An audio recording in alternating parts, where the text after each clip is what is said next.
as this might feel like an Akali angle for Damonkia. That is definitely the remaining counter pick that we've seen into the Gwen. Jax. Jax is an option, which I actually quite like into the Olaf as well, but does put a little bit more of a burden on Birdle, which he will not go for, will be the Akali after all. Rift right now.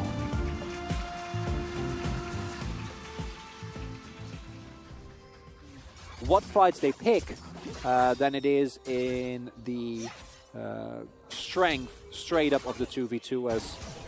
Yeah, that's a clean start, and that is a very, very painful trade.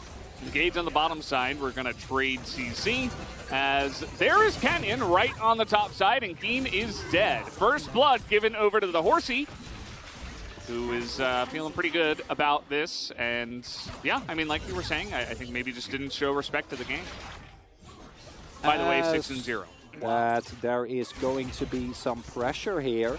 Like that a lot. Showmaker should also be able to join this. Not going to hit the knock-up, though, but Q doesn't land from Teddy, and this is a wave that is coming in. As you see, Teddy is trying to help out here, but here's Showmaker, and here is Canyon. Nicely done, trying to get some damage down onto the horse, but Canyon will survive, as now they're turning onto Fate, who got here a bit late. And it's not great. But you can see that the one kill will go to the side of Damonkia. Element looking for the trade of the Rift Herald in kind, as the needles will come out here, but Birdle will be fine enough. And he's just keeping Duckdom safe too. With this back timing, Duckdom is going to get one plate, as you can see, but this also means that they can just stick around. It's a bait. Yeah, because Canyon is here. So it's like, well, we'll just sit down here. There's no vision right now on Canyon, as Element's going to be spotted. You know this is a trap, surely, as Kwangdong. It's too obvious. They don't know. Oh my god, Teddy's so dead. He was a flash, though. He's about to get cleansed as well. As did he back? Is the question. No, he did not. The horse is here.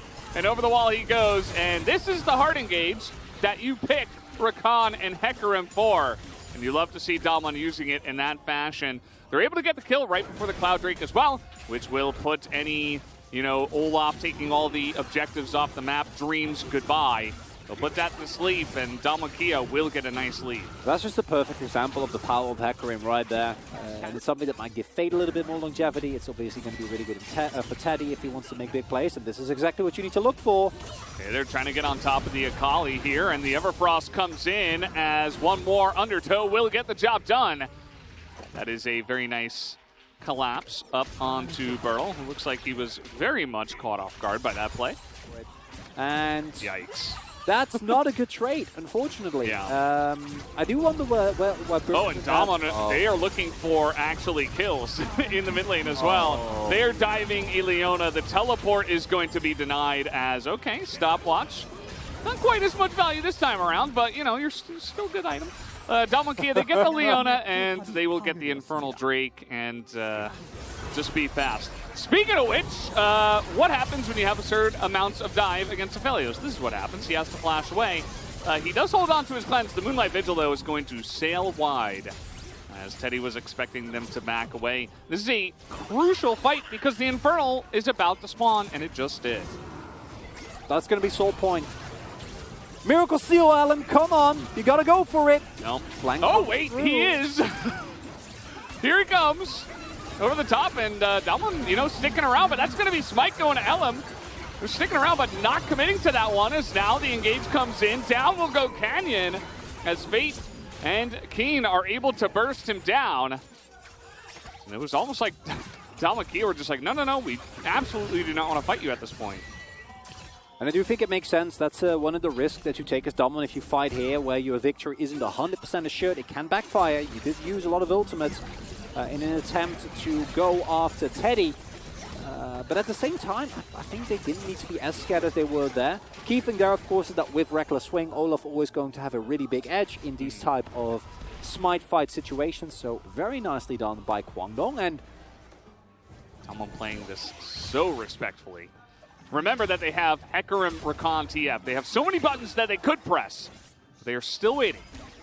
for the perfect engage. They don't really need to do anything, right? They can just keep autoing with Dogdom eventually. That's going to be enough. Okay, well, they get the flash out of Showmaker in trade for Hoyt's flash, but there's the poke coming out once again, and Kwangdong Freaks, you know, they might just go home with their head in their hands, and that is what's going to happen. We are not going to have the pop-off team fight that we sometimes have around these Drakes. It will just be a lot of posturing, and Damwon getting another Inferno. They don't want to take the risk either, and of course, Fate is still there, and honestly, this might be one of those moments where if you're Damwon Kia, you try to go for... Oh, Teddy. Okay, they're just going to go for it here as Teddy does immediately cleanse and flash away. Here's the turnaround. Showmaker with the stopwatch, but immediately now you're not getting away from Canyon as you don't have anything else. They immediately burn all 3 summoners, and they immediately burn 3 of your members of your team as well. Fate is trying to get some bounces down. It's actually a lot of damage. From the rise, he flashes, but it's not even going to get a single kill. An ace comes out from Damwon as they finally find their entrance. We're going to have to do a cooking class, aren't we? Yeah, oh, absolutely. That's definitely happening, fellas. Don't you worry. I guess we're just going to have to. No choice. Damwon Kia, they're just waiting. They're just waiting to press their buttons. Teddy still doesn't have a summoner, so he's just dead. There is 0 peel here at all as the Gwen is trying. Keen is trying, but not quite able to get it done. As the Everfrost will come in, Showmaker is looking to once again pick up some more kills and get that 16.7 KDA on his TF even higher, as it is already ridiculously high. But here comes the rest of Damwon Kia with the Baron buff. Just going to push down the turrets, and it did take 34 minutes, 35 minutes here. They're even going to try to get this kill onto the tank rise. They are actually struggling with that, and Kenyon is going to die. But they are still going to take down the Nexus. It was a slowish one, but it was a win in the end. Damwon Kia will pick up game 1. When they could have been faster, but it's not the end of the world. For Kwangdong, well, you know what we're going to talk about. It's going to be the drafts. I think that Kwangdong drafted themselves into a corner here, then didn't fight, and then they were still in the same corner.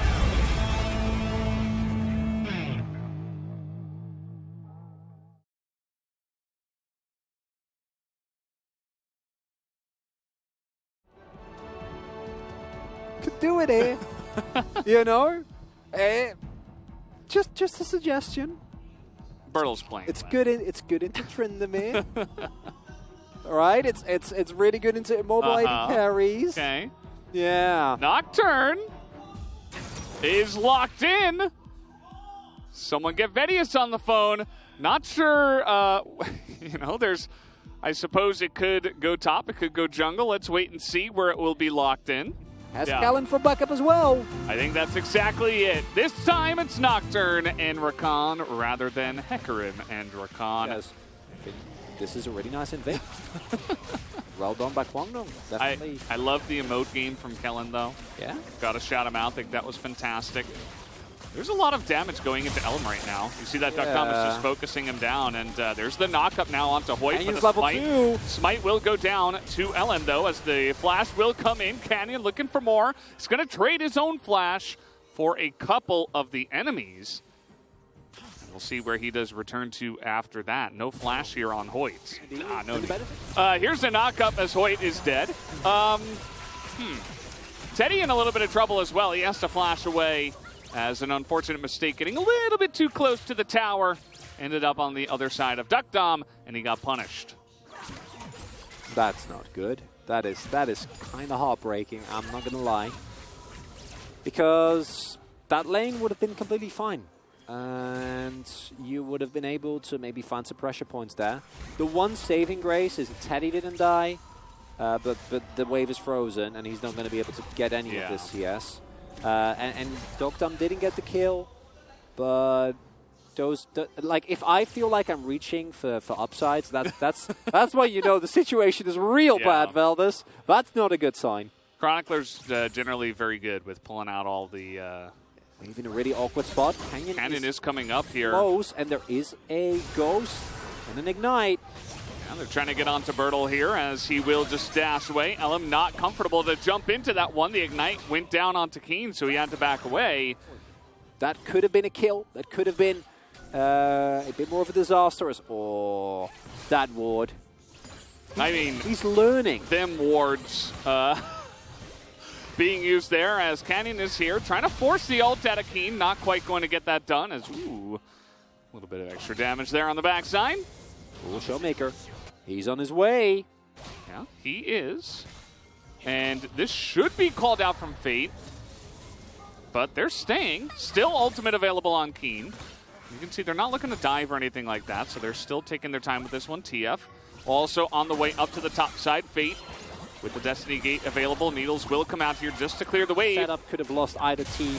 Well, not the game, but definitely put them in a really, really awkward situation. And Bodal really going to be the big benefactor as Teddy. Oh, he's caught out here. But who's catching who? The bait comes in as Kellen is looking for the kill. He's not going to get it as this will be turned around. Teddy won't be able to get the kill himself, but he will survive as only Duckdom will go down. I believe that was first blood. Yep, and the plates on top as well. Yeah, there you go. He's rich. It's rich support right there. And it's going to be Gore Drinker here. I think that it's quite nice into multiple short-range characters, obviously. Engage here onto Duckdom. He doesn't quite have his flash. It's about 10 seconds away, and he is so dead. Just insanely dead. As Fate is trying to get in there, he will not be able to take out the support. It's a lot used to get the kill, but it's still a great kill that they are able to feed over. He's currently winning heal and cleanse, which is quite funny. Well, Flash comes in, and, well, we do have Rakan, and this time Canyon's here in the right place. Duckdom will survive for now, but then just gets kicked in the back. So not a very fun experience for him, as Elam is still alive in the backside, as finally Showmaker will make his way over and take him out. So a 2-for-1 in favor of Damwon. Taking control of the pit here, but yeah, who's going to press the buttons first? TF coming in, but the Paranoia immediately available, and it's smited away! Immediately, Elam is able to take that down as we are draining in the bottom side. Canyon will finally go down, but Teddy, too far in the front, will be chipped away, and now Duckdom has that front line, lands the zap, and is going to force a cleanse from the unsealed spellbook to come out of Fate. And yeah, he's very tanky. Also has he does damage a stopwatch. Yeah. Yeah, I mean, he's got that going for himself. He's kind of an immovable object. This Fate is being very annoying here. No magic shield that time around for Canyon. Trying to make some plays here onto Bertle as he will just sit here in his mist. They're all grouping up for this one. Not sure about that as the ultimate will come out from Keen. And the rest of Damwon Kia say, okay, well, we got the ultimate. That's down, and the rocket is going to kill him! Duckdom with the snipe from way over the wall. Just going to eliminate him immediately, and that makes it a 5v4. And because it is a Cloud Drake, will Kwangdong Freaks even stick around? They are nearby as, well, not a full commit, and that will be the Cloud Drake going to Damwon. Infernum Soul early, of course, not doing a whole lot. As, oh boy. He's trying to get on in there, but he has Exhaust. Hey. So, get Flash and Exhaust. It's a good trade for Canyon. Only Jinx. Like, yeah, well, and it's Jinx. That's Jinx. Yeah. So, especially with Guild Force and Summoners up, as I guess we're waiting. Maybe this is the action we've been waiting for? It's kind of funny. We just sat here, talked about a lot of things, and then the Baron got started. Okay. They do have a nice amount of damage, but again, with Kwangdong around, they're going to keep it leashed. As Paranoia comes in, they're trying to deny this and just smite it down, and they will with the double smite comes in. As that is going to be Keen going forward. Kellen will barely survive. The ultimate comes out now, and the fear is good to push Keen away. And Damwon, they just sneak the Baron. Well, not even snuck. I mean, they just took it from right on underneath them. Okay, he started moving. He's just standing there menacingly. I know. What do we do? So scary. Kellen is okay. What? There's like one person in the audience clapping. They're like, I guess we should clap for that? I don't know. I don't think... Chronicler, what's happening? I don't... Can you please? I don't think they thought that everyone was there. Yeah. You can hard engage. Keen is top. Yeah. Oh, wait, you don't have a con anymore. Never mind, you can't hard engage. Yeah, don't do it now. Okay, never mind. Just kidding. They're just going to kill Teddy here, as he's in the front, he has heal, and so he's just dead. Can't get out of the 2-second route, and doesn't even get to use his flash. As now we do have Keen coming on in. He is going to get rooted up. Flash away from Ductile, but here comes Keen looking for that kill, but he will not get the kill. And that's the final kill going to Bertol. As perhaps Damwon Kia have now done it. They ran out of the Baron, but they're still just going to push in. The ace comes through, and I think they've finally done it, Chronicler. Everyone, you can go back to tending the herb garden. The game is over, and it was a wild, wacky, and wonderful adventure. I think Kwangdong showcasing a lot of the improvements that they've made, but also Damwon Kia has shown, yes, we lost 0-2 against T1, but can you really hold that against us? Like, come on, give us a break. Get the clean 2-0 victory. He's also Gwen, right? So not only is he immune, he does percentage health damage. It's gonna get you a little bit further ahead. Yeah, feels pretty good overall. I think that Damwon, this is a good way to get some of their confidence back. You know, they obviously... Thank you very much, guys. This is Jisun for the POG interview translation, joined by Damwon Kia's Showmaker and Kenyan. Congratulations! And this is the 7th victory of the split. Well, today's match was really decisive in terms of the standings, so it's a bit of relief that we won. And Kenyan, you have now 1,100 POG points, and you are breaking your own record in the past. How do you feel? I'm happy about that, you know, feels great. Awesome. How far are you gonna go with the POG points?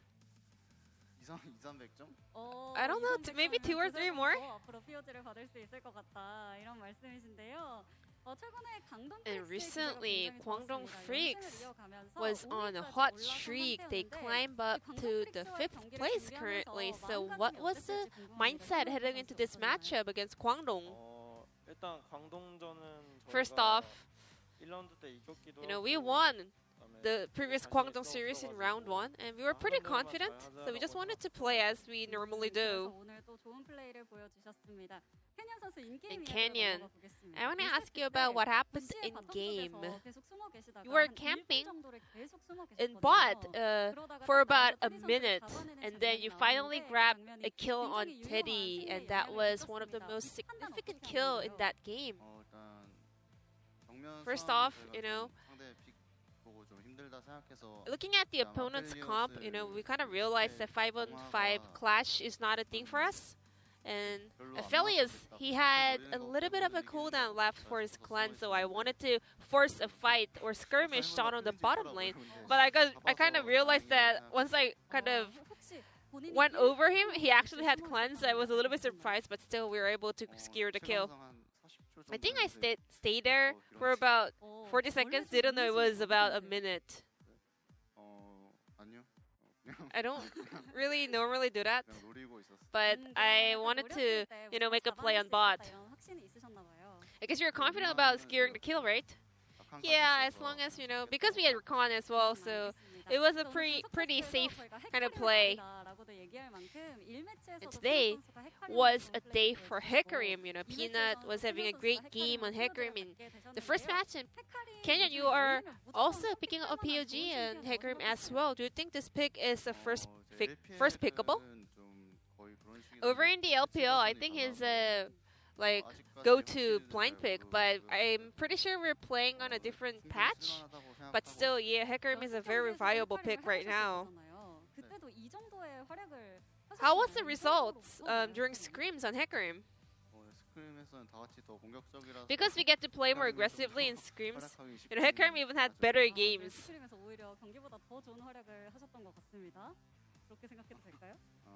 Well, that's a very interesting news to hear, but Showmaker, Game 1, we decided to play TF into Rise, and then we had the opposite matchup in Game 2.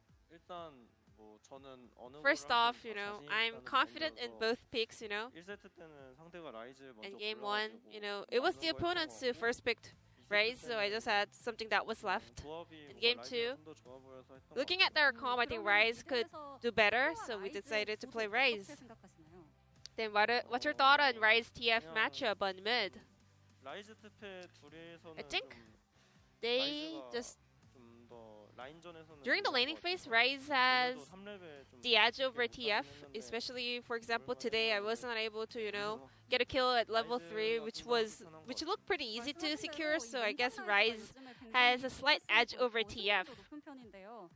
Just like you said, Rise is doing a great job, especially you. Your Rise is undefeated so far, 4-0. As long as there is not a significant meta shift, I think a lot of mid laners will stick to that Rise. Especially these days, mid laners cannot really exert a huge amount of pressure, but Rise has a very high utility, so he has a bit of a strength and power in that regards. Kenyan, we were able to see your Nocturne coming back after a very long while. I don't really exactly remember, but it was our coaching staff telling me Nocturne looks good, let's go, let's just do it. So I was forced to play Nocturne, to be honest. It's been about a year. So, what did you feel when your coaching staff was telling you to play Nocturne when you were not ready? I mean, you just had to press R, to be honest. It's a very easy champion, so I wasn't having a special thought about it. I heard, actually, you didn't know which rune to take. Is that true? I mean, I was asking about the secondary runes. And I was wondering if I should go with the red one or the inspiration one. I wasn't really having no idea about which main rune I should take. Still, a very impressive answer to hear from Kenyan. We had some early action from Guangdong Freaks. You guys were able to punish their invade attempt. Did you see that coming? Yeah, because Nocturne is very weak in level 1. But as the fight got extended, I thought it was pretty doable, and then we were able to get a slight win over there. And Dokdam is having his birthday today. We saw some social media posts from Tom and Kia as well. So, any birthday wishes for your AD carry? Hi, Dokdam. Congratulations. Happy birthday. And hope you have something delicious later tonight. What about you, Showmaker? Any birthday wish for Dokdam? Happy birthday. And 파이팅! 알겠습니다. 저도 덕담 선수 생일 축하드리도록 하겠습니다. 자, 이제 다음 경기는 And your next opponent is Live Sandbox. Live Sandbox, their mid jungle are very strong. So I guess we really have to play well. But as long as we play well in that series, I'm pretty sure that we can win, so we will do our best in that match. I want to make sure that we win that Live Sandbox series in order to keep our winning streak going, or start off a winning streak in order to climb up in the standings in the LCK. And back to the analyst carpet space. Thank you.